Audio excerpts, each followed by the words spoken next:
take a deep dive into the ocean and to discover some of the world's most fascinating creatures, the beluga whales and Pacific white-sided dolphins. Welcome to Ocean Discovery.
Here at SeaWorld, we have the unique opportunity to care for many different species of animals.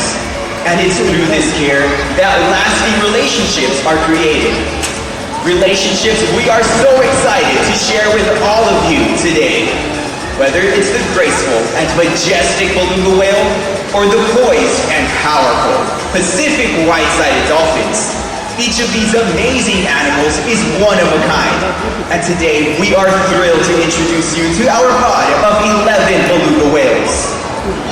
Our whales range in age from our youngest, Tulok, at just 2 years old, all the way to our adult whales like Martha, Chrissy, and Naluar, who are well within their 30s. While looking at beluga whales, you may notice several of their unique adaptations, setting them apart from other common whale and dolphin species. The first thing you may notice is their distinct white coloration. This is a form of camouflage, which allows them to blend in within the ice caps and ice flows of their Arctic and subarctic waters. You will also notice that beluga whales are lacking a dorsal fin, and what they have instead is known as a dorsal ridge. This thick and tough layer of skin serves several purposes.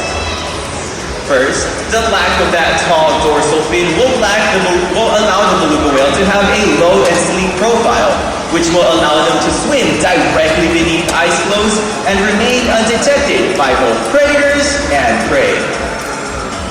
This thick and tough layer of skin can also be used by belugas to push up against ice in order to create their very own breathing holes. And of course, the most distinguishing characteristic of any beluga whale is that large round forehead, also known as a melon. The melon is an organ used for echolocation, which allows them to navigate within their murky waters as they forage for food along the ocean floor.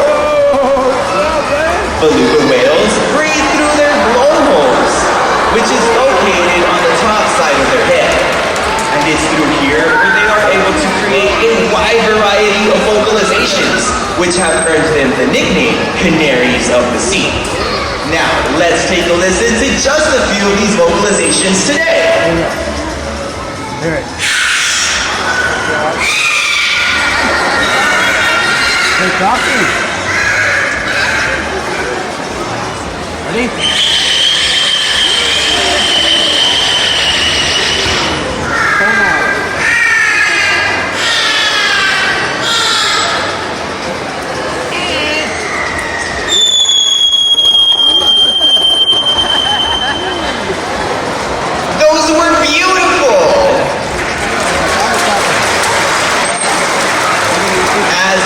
mentioned, all of these sounds originated directly from that blowhole.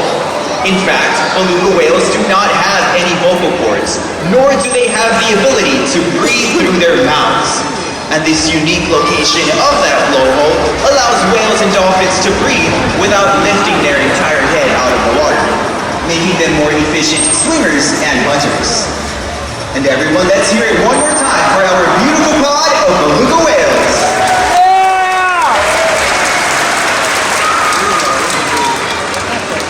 Engaging our animals both physically and mentally is just part of the way in which we are able to provide them with the very best possible care and exceptional animal welfare. And while our animals are certainly natural athletes, it's actually our mutual love of play that allows us to create such strong connections between animals and trainers. And here at SeaWorld, over the past 50 years, we have come to learn that our animals' playtime ultimately leads to our biggest discoveries. And we are able to make these discoveries during segments of times that we spend with our animals known as sessions. And one of the most important sessions that we have is called relationship sessions. So now, our beluga whales and their trainers would like to offer just a glimpse at just how special these relationships truly can be.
Let's hear it for our beluga whales and their trainers.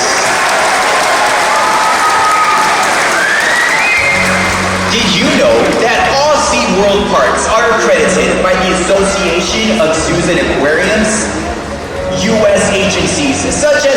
OSHA and the USDA consider ACA standards to be the national standard. These rigorous, scientifically based, and publicly available standards evaluate our entire operation, including animal welfare, veterinary care, conservation efforts, and education level. It's the highest accreditation that any zoo or aquarium can receive, and is something that SeaWorld is very proud to hold. In fact, it is due to this high standard of care that SeaWorld San Antonio is one of just 2 facilities in the entire United States that is able to care for this next species you're about to meet, the Pacific white-sided dolphins. And as their name implies, the Pacific white-sided dolphins can be found in the Pacific Ocean along the coast of Alaska, Washington, and Oregon, all the way to the coastal waters of Japan. So here to tell us more, down at the glass, is my good friend, Caitlin. Hey everybody! We're going to learn a little bit more about the Pacific white-sided dolphin. You guys noticed something at the very beginning of our presentation? And the first thing you probably noticed is their color. Now many of you are probably very familiar with bottlenose dolphins that are gray from head to tail, whereas these dolphins are black, white, and gray. They're dark on top and light on the underside. This is called counter shape. And it's a type of camouflage. Making his grand appearance, ladies and gentlemen, this is Bolt. He is 14 years old. He was born right here at SeaWorld San Antonio. And he is the largest member of our dolphin family, weighing just over 300 pounds. Now I mentioned the really striking coloration. This is very common in many species of animals in the ocean. You can think of penguins and orcas. Now as he makes his way around, you'll also notice that he's moving pretty quickly. These dolphins reach speeds over 20 miles an hour, which makes him one of the fastest marine mammals in the ocean. This is thanks to a very large muscle that goes down his back from his dorsal into his tail flukes. It's called the peduncle, and it allows him to do some pretty impressive behaviors, including walking on water. Now we learned that the blue whales had a really cool nickname of the canaries of the sea because of all the sounds they make. Now these animals have their own nickname due to the fact that they're seen jumping high out of the water. They're called the Atla. The animals here at SeaWorld, whether it's an 8-pound otter or a killer whale that weighs over 8,000 pounds, all the same basic principles. We use operant conditioning with positive reinforcement. Simply put, we ask them to do something. If they do it right, we want to draw a whole lot of attention to it. So today, Bolt is working on the behavior with Hailey. Hailey is 24 years old, and she already knows this behavior. The name of the behavior is called a boomerang tailwalk. They're going to get asked by Hailey from stage to swim underwater, come up right at the glass with their bellies facing us, and then moonwalk or tailwalk backwards. Now, like I said, Hailey already knows how to do this, so we're using her to help teach Bolt. We call this observational learning, and any of your parents out there are very familiar with this. When your kids start picking up your habits, your mannerisms, and even sometimes those words you say. So we are going to ask Bolt and Hailey to do this behavior, and when they do it correctly, I'm going to draw a whole lot of attention to it by feeding them right here in front. So they're taking off, bellies towards us. Very nice. That's exactly what we were looking for. Great job, Bolt. Great job, Hailey. Now I was here as a prompt, which means I was just giving them a little bit of help. So this time, I'm gonna back away to see if they remembered what they were supposed to do. Let's go, Bolt! So I removed myself, I backed away. JJ is gonna give them that same hand signal. And now that my looming shadow is not there, let's see if they remember what they're supposed to do.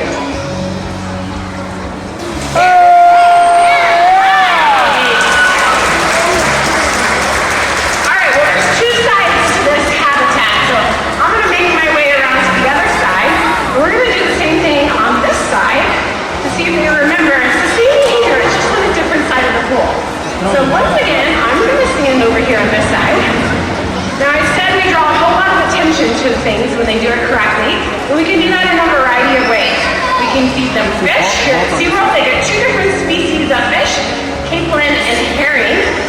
can also give them a back rub, a belly rub. You saw JJ throwing a toy or a booty out there. Very nice. Yeah, you guys can give it up. That was awesome. They can definitely hear you. So we get asked all the time, well, how long does it take you to train these behaviors? Well, it really depends on the complexity of the behavior. Usually it can take a year or longer for something like this. It takes a lot and lots of repetition, and we're really trying to build the animal's confidence that when we give them that hand signal, they know exactly what they're expected of them. All right, once again, I'm getting out of the way to see if they remember what they just did, and we can try this again. Now, one of my favorite parts about being the trainer is getting to know each individual animal.